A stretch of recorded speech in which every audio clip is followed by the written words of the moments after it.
ಎಲ್ಲರಿಗೂ ನಮಸ್ಕಾರ. ಸಿಂಪಲ್ ಅಡಿಗೆಗೆ ಸ್ವಾಗತ. ಇವತ್ತು ನಾನು ನಿಮಗೆ ಸಿಂಪಲ್ ಆ್ಯಂಡ್ ಈಸಿಯಾಗಿ ಚಿಲ್ಲಿ ಚಿಕನ್ನ ಮಾಡೋದು ಹೇಗೆ ಅಂತ ಹೇಳ್ಕೊಡ್ತೀನಿ.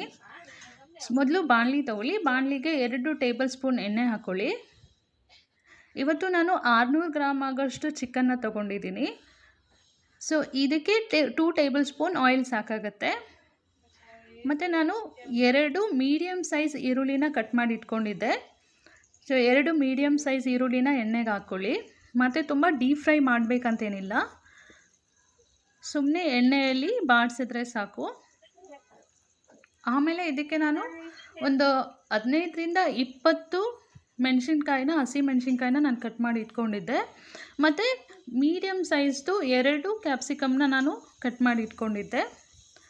ಸೊ ಖಾರ ನೋಡಿ ನೀವು ಹಸಿಮೆಣ್ಸಿನ್ಕಾಯಿನ ಹಾಕ್ಕೊಳ್ಳಿ. ನಮ್ಮ ಮನೇಲಿ ಸ್ವಲ್ಪ ಜಾಸ್ತಿ ಖಾರ ತಿನ್ನೋದ್ರಿಂದ ಸ್ವಲ್ಪ ಹಸಿಮೆಣ್ಸಿನ್ಕಾಯಿ ನಾನು ಜಾಸ್ತಿ ಹಾಕ್ಕೊಂಡಿದ್ದೀನಿ. ನಿಮಗೆ ಖಾರಕ್ಕೆ ತಕ್ಕನಂಗೆ ನೀವು ಹಸಿಮೆಣ್ಸಿನ್ಕಾಯಿನ ಹಾಕ್ಕೊಳ್ಳಿ. ಸೊ ಈ ಈರುಳ್ಳಿನ ಸ್ವಲ್ಪ ಬಾಡಿಸಿದ್ಮೇಲೆ ಒಟ್ಟಿಗೆ ನಾನು ಹಸಿಮೆಣ್ಸಿನ್ಕಾಯಿ ಮತ್ತು ಕ್ಯಾಪ್ಸಿಕಮ್ನ ಏನು ಕಟ್ ಮಾಡಿ ಇಟ್ಕೊಂಡಿದ್ದೆ ಅದನ್ನು ಹಾಕ್ತಾಯಿದ್ದೀನಿ.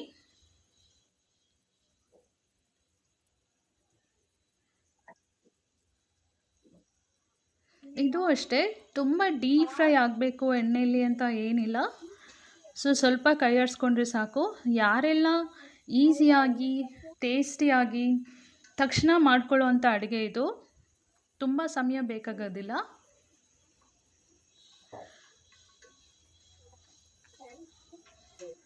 ಹಾಗೆ ಟೇಸ್ಟ್ ಕೂಡ ತುಂಬ ಚೆನ್ನಾಗಿ ಬರುತ್ತೆ, ಖಾರವಾಗಿ. ನೀವು ಒಂದ್ಸಲ ಟ್ರೈ ಮಾಡಿ ನೋಡಿ.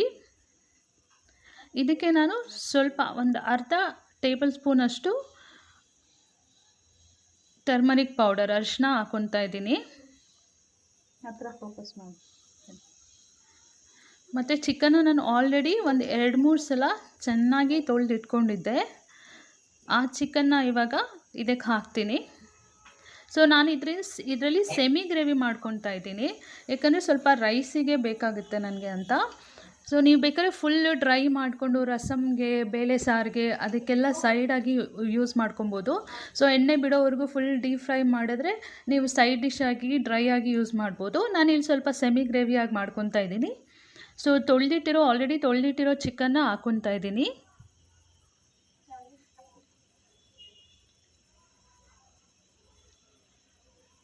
ಮತ್ತು ಇದಕ್ಕೆ ಇಂಗ್ರೀಡಿಯೆಂಟ್ಸ್ ತುಂಬಾ ಏನೂ ಬೇಕಾಗಿಲ್ಲ.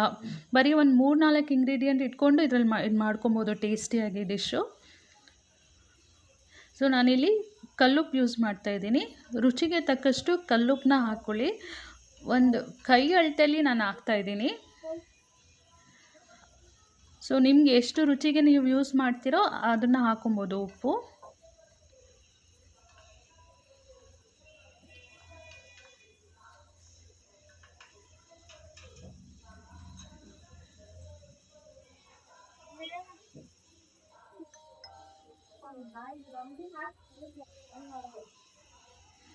ಸೊ ಉಪ್ಪು ಹಾಕ್ಕೊಂಡು ಮತ್ತು ಲಾಸ್ಟ್ ಇಂಗ್ರೀಡಿಯೆಂಟ್ನ ನಾನು ಹಾಕ್ಕೊತೀನಿ. ಉಪ್ಪು ಹಾಕಿ ಒಂದು ಸ್ವಲ್ಪ ಹೊತ್ತು ಕಲಸಿ ಇದಕ್ಕೆ ನಾನು ಧನಿಯಾ ಪುಡಿ ಹಾಕಿದರೆ ಆಯಿತು, ಎಲ್ಲ ರೆಡಿ ಆಗುತ್ತೆ. ಸೊ ತುಂಬ ಸಮಯ ಹೇಳ್ದಂಗೆ ತುಂಬ ಸಮಯ ಏನೂ ಇದೆಯಲ್ಲ, ಈ ಥರ ತುಂಬ ಇದು ಆಯಿಲಲ್ಲೇ ಸ್ವಲ್ಪ ರೋಸ್ಟ್ ಮಾಡೋದ್ರಿಂದ ಈ ಚಿಕನಲ್ಲಿರೋ ಸ್ಮೆಲ್ಲೆಲ್ಲನೂ ಸ್ವಲ್ಪ ಹೋಗುತ್ತೆ. ಸೊ ಅದರಿಂದ ಸ್ವಲ್ಪ ನಾನು ಬಾಡಿಸ್ಕೊತೀನಿ, ಆಯಿಲಲ್ಲೇ ಸ್ವಲ್ಪ ಫ್ರೈ ಮಾಡ್ಕೊತೀನಿ. ಅದಾದಮೇಲೆ ನಾನು ಸ್ವಲ್ಪ ಸೆಮಿ ಗ್ರೇವಿ ಮಾಡೋದ್ರಿಂದ ಒಂದು 3 ಟೇಬಲ್ ಸ್ಪೂನಷ್ಟು ನಾನು ಧನಿಯಾ ಪುಡಿ ಹಾಕ್ಕೊಂಡಿದ್ದೀನಿ. ಸೊ ನಿಮಗೆ ಫುಲ್ ಡ್ರೈ ಬೇಕಾದರೆ 2 ಟೇಬಲ್ ಸ್ಪೂನ್ ಸಾಕಾಗುತ್ತೆ. ಸೊ ಅದನ್ನು 2 ಟೇಬಲ್ ಸ್ಪೂನ್ ಹಾಕ್ಕೊಂಡು ಫುಲ್ ಡ್ರೈ ಮಾಡಿಕೊಂಡ್ರೆ, ಫುಲ್ ಎಣ್ಣೆ ಬಿಡೋ ಥರ ನೀವು ಡ್ರೈ ಮಾಡಿದ್ರೆ ಸೊ ಸೈಡ್ ಡಿಶ್ ಆಗಿ ಇದನ್ನು ಯೂಸ್ ಮಾಡ್ಬೋದು.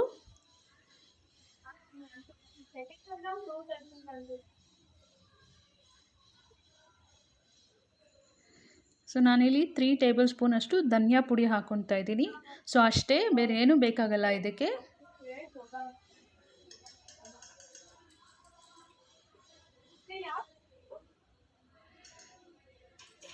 ಧನಿಯಾ ಪುಡಿ ಹಾಕಿ ಸ್ವಲ್ಪ ಮಿಕ್ಸ್ ಮಾಡಿ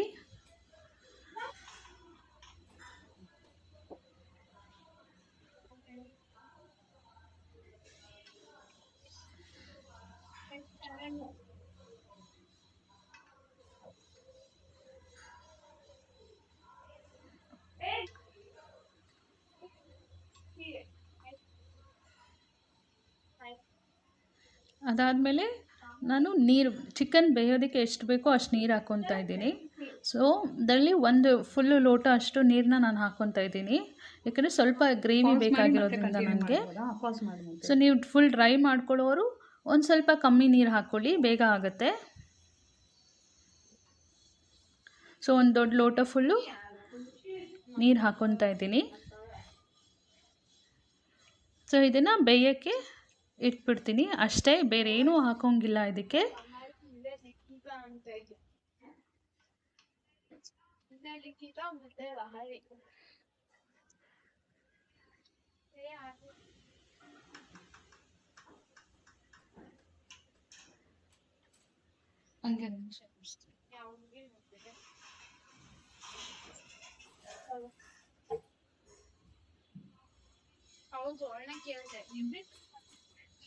ಒಂದು 10ರಿಂದ 15 ನಿಮಿಷ ಆಗಿದೆ.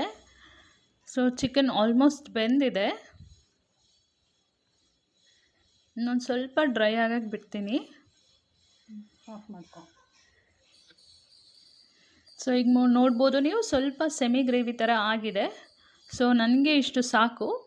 ಸೊ ಇನ್ನು ಡ್ರೈ ಮಾಡ್ಕೊಳ್ಳೋರು ಇನ್ನೊಂದು ಸ್ವಲ್ಪ ಹೊತ್ತು ಡ್ರೈ ಮಾಡ್ಕೊಳ್ಳಿ. ಸೊ ನೋಡಿ ಫೈನಲ್ ಹೀಗಾಗಿದೆ. ಸೊ ಪ್ಲೀಸ್ ಟ್ರೈ ಮಾಡಿ, ಹೇಗಿದೆ ಅಂತ ಕಮೆಂಟ್ ಮಾಡಿ ಹೇಳಿ. Thank you